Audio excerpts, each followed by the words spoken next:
Thanks, everyone, for joining us this morning for Impact-Centric Cyber Resilience Quantification. So this is a project born out of a very specific need for large, complex organizations, especially those organizations that are geographically distributed, because one of the things, how many of you are insurance geeks? Nobody? Okay, I'm an insurance geek. So one of the things that happened in the insurance industry a couple of years ago, how many of you have heard of Lloyd's of London? Okay, Lloyd's of London is the largest insurance market in the world. And a couple of years ago, Lloyd's passed a rule that no insurance policy can be sold in their market unless it is absolutely clear on how it would address a cyber peril. So what happened immediately is that property policies, a lot of property policies are sold at Lloyd's or in the Lloyd's market. Property insurers started very affirmatively excluding cyber.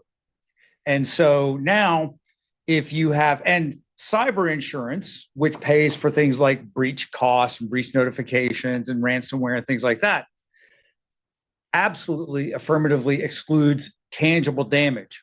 So if you're an organization with an OT dependency and you're concerned about tangible damage to assets as a result of an OT cyber event, you're left uninsured.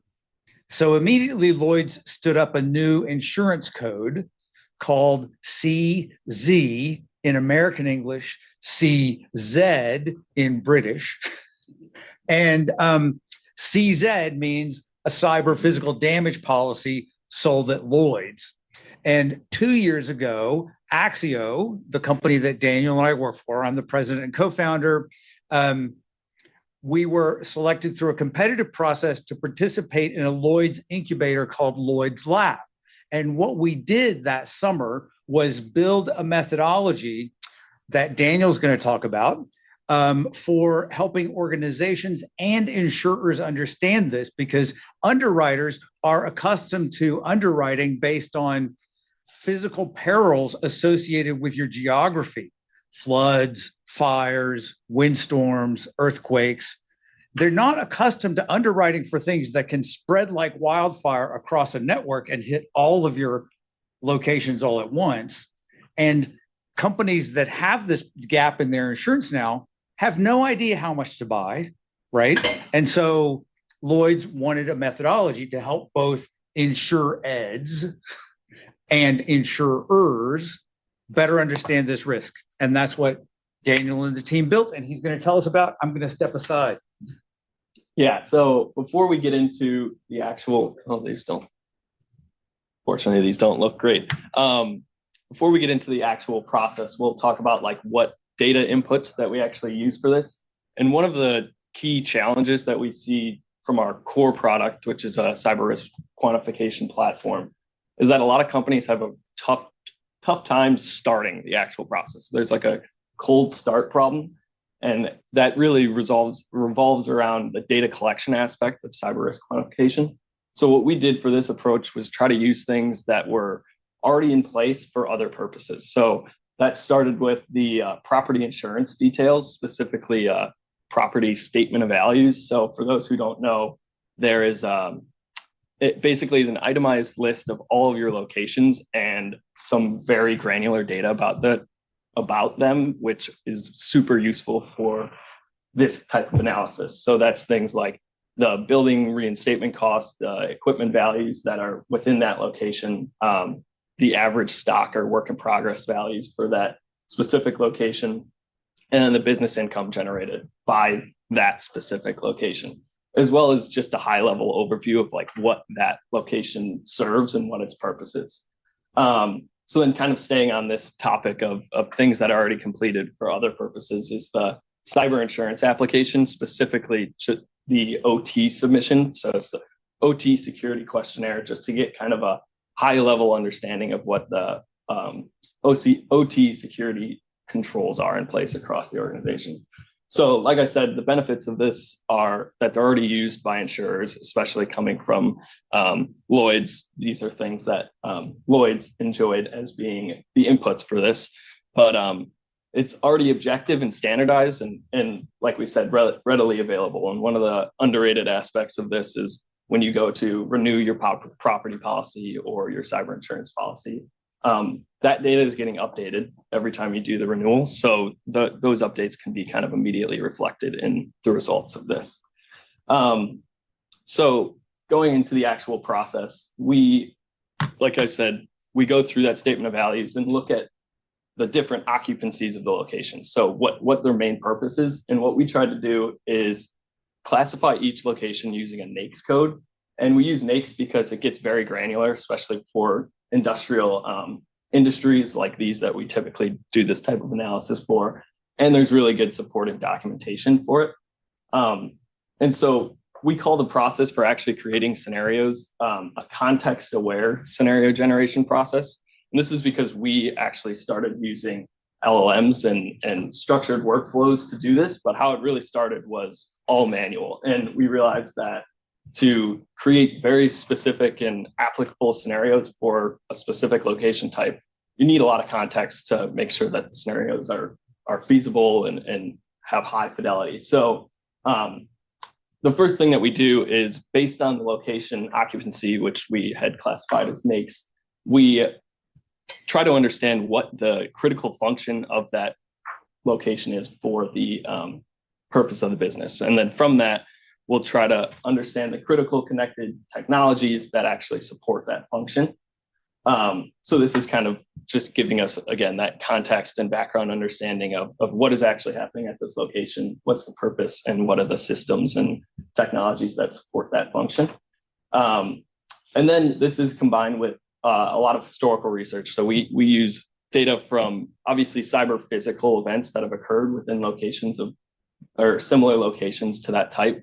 But as we all know, there's not a ton of data there. So that's not a comprehensive data set that could apply to any location type. So we kind of have to get creative. And to do this, we look at just past physical risks associated with that type of location and similar cyber attack paths that could plausibly result in those risks. Whether or not it's something that you've actually seen in your environment is not our focus there. It's more, is it possible to create this physical result through cyber means? And so all of this context is then put through kind of our final scenario generation engine, which has all that context and understanding of what the purpose of the location is, the physical risks associated with that location, and then common cyber intrusion pathways that basically outputs plausible cyber physical scenarios for that location. And so we like to refer to these as candidate scenarios because we all know that, especially since we rely on LLMs, we all know that they're not going to be perfect and they're not all going to be perfectly plausible. So that's why we use human in the loop type of technique, just constantly being verified by a human, just to make sure the components of the scenarios that we produce are technically sound and free from any hallucinations, which we know that AI is very prone to do. So the final step, so we'll do this kind of first 4 steps in this process for each of the different location types that multi-site organization kind of has. And we separate it by the actual location type because similarly to how in different industries, they don't face exactly the same risk exposure, even across different locations within the same organization, you're not going to have the same risk exposure, especially for highly critical infrastructure type of organizations. They have a lot of different location types. So once we have scenarios for each location type, we kind of send it to a final subject matter expert review to basically assess the plausibility of the scenarios compared to the controls that were submitted in the cyber insurance application. So we use this technique called relative susceptibility, which we feel is a very useful tool when you do not have the data to support a estimate of the likelihood of a specific scenario happening. So we don't have nearly enough data to say a ransomware event causing this type of damage at this location has this probability in a year. We know nobody has the data to support that. But what we do have is we can get kind of a top-down probability of any cyber physical event to an organization of your type and size. And then this risk validation phase kind of is a relative weighting of the plausibility of those scenarios against each other. So these operational technology subject matter experts are in a good position to say if they have three scenarios, scenario A is significantly more likely to occur than scenario B, which is slightly more likely to occur than scenario C. And we can kind of back our way into a scenario level estimate of the likelihood of that scenario to occur. So that was a lot. I'll try to put some color on it with real world case study that we did. And this was one of the first industries that we did this for. So it was in poultry production.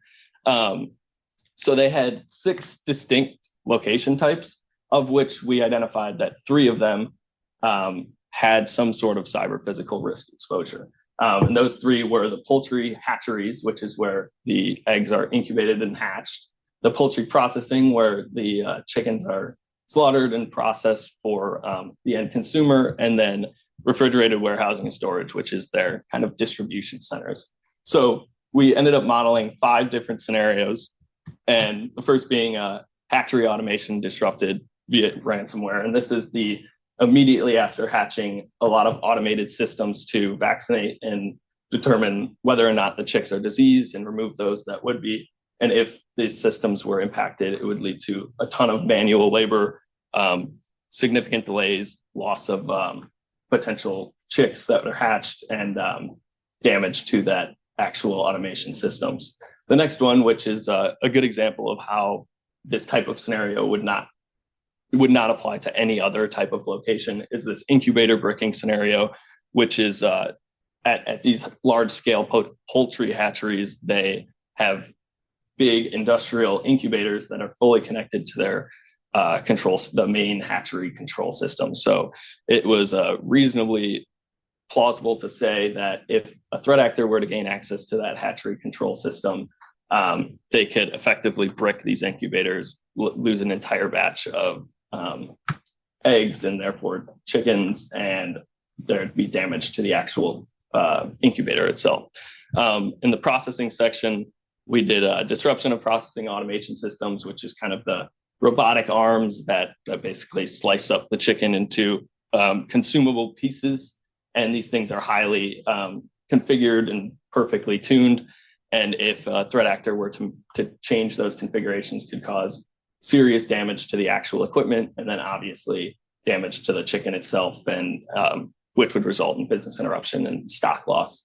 And then similar to the incubator scenario, there's this bricking of the computer vision or X-ray for QA and foreign object screening, which is kind of the last part of the processing process. And it basically screens for pieces of plastic or metal within the chicken, which obviously no consumer wants to bite into a piece of metal when they get their chicken from the supermarket. So if this machine were to go down, which it actually operates at an incredibly high rate of speed, it would resort to kind of a manual checking of that, which would lead to possible recalls of any products that went in before it was identified to be broken or compromised, and a lot of delays, business interruption, potential stock loss. And then one that's fairly straightforward is at a disruption of the cold storage systems at their distribution centers, which is actually one that we've seen in the past, not at a poultry distribution center, but that's a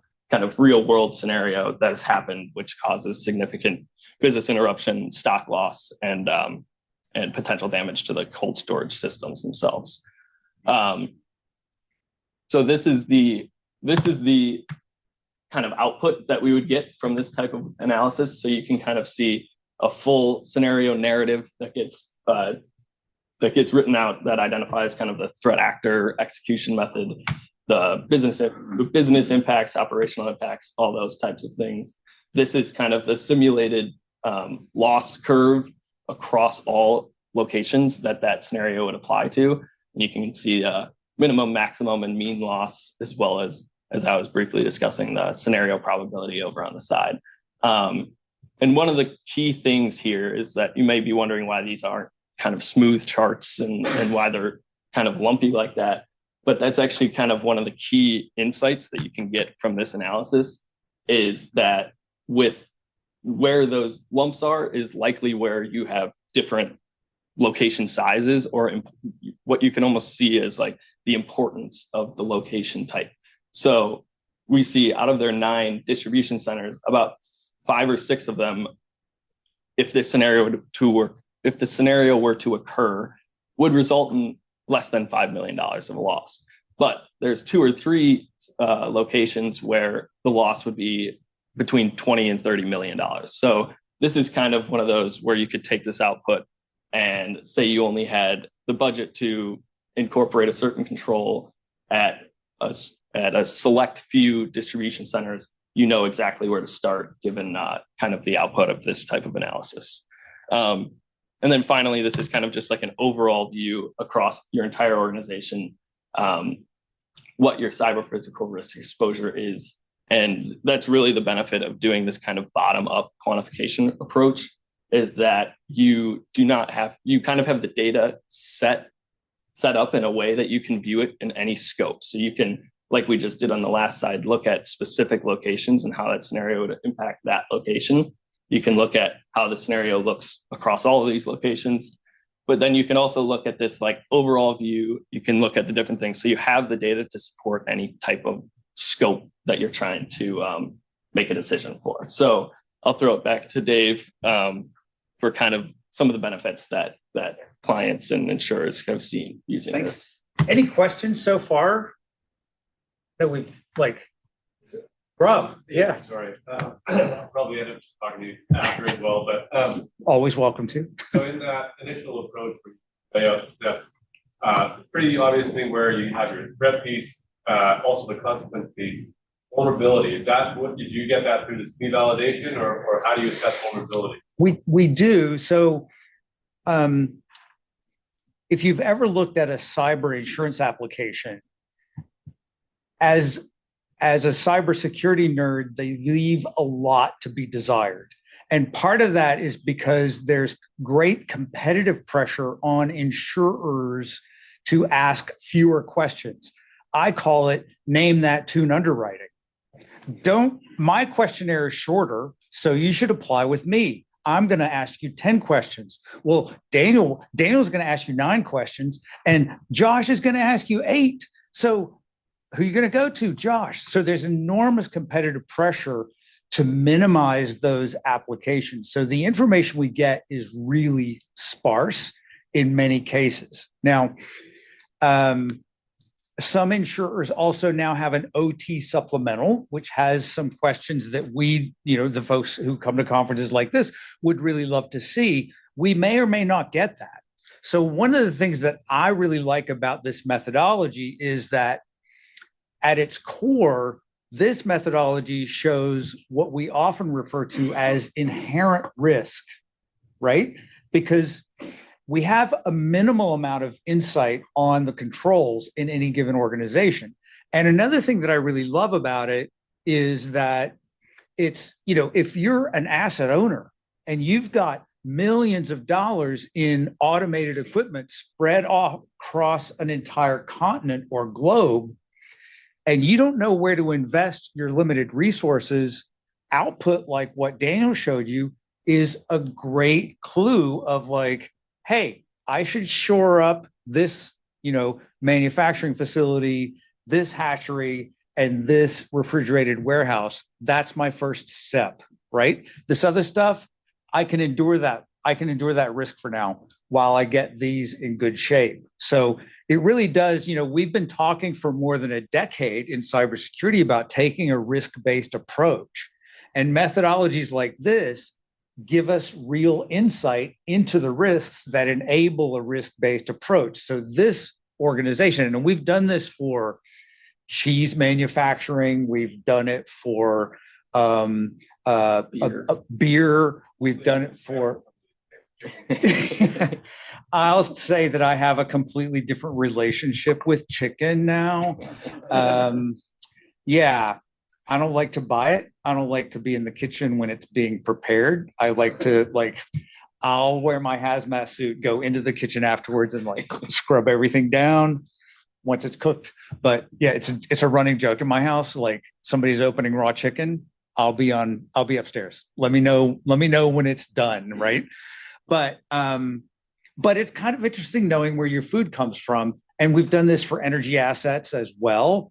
But you can imagine that like in the food industry, there's been a lot of interest just because they don't have regulations, right? And so companies that are starting to pay attention to this really need a clue about where to invest. And should I spend $1 on insurance? Should I spend that dollar on locking down the OT systems that cut up chicken, right? This gives you a clue about where to make that spend. Yeah, one.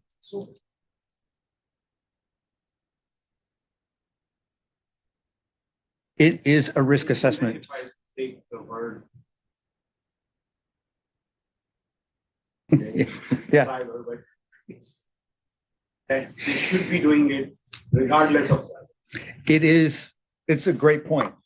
This methodology is an operational risk assessment. That's what it is. And we have a few minutes left, but I have a thesis that for those, and I'll try it out on you guys. It came to me in a conversation I had a couple of weeks ago with a CISO that as cybersecurity experts, if I can consider myself that for a minute, right?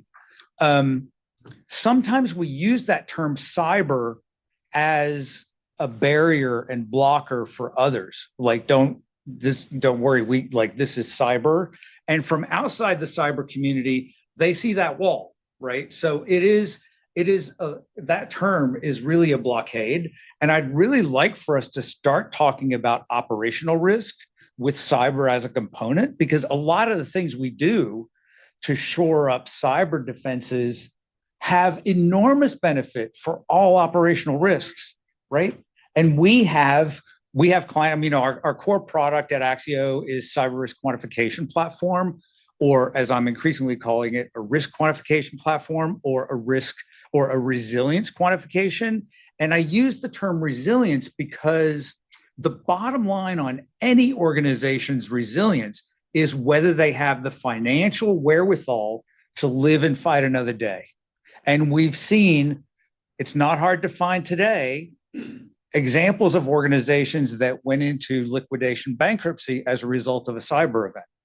They simply didn't have the financial wherewithal to live to fight another day. So the bottom line on resilience is information like this, and it gives us an opportunity as a community to take a real risk-based approach. So that's why I'm, an evangelist for risk quantification techniques.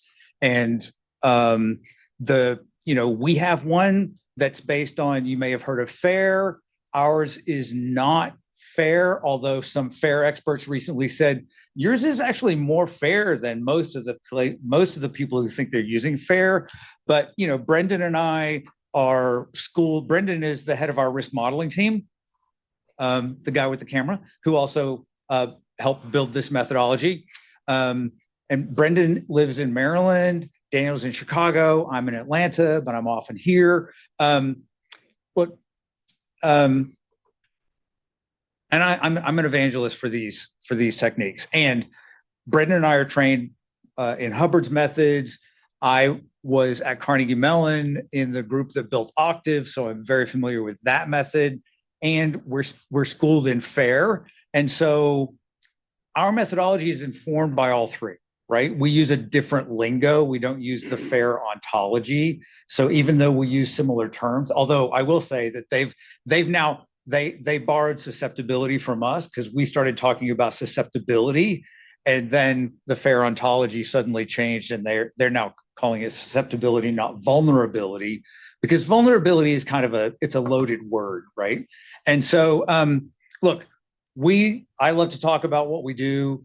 We're going to be here both days. If you're curious about this, or you want to know like what our risk quantification, our core risk quantification methodology looks like, pull one of us aside. We would be happy to chat with you. And thank you for coming. Yes, Juan.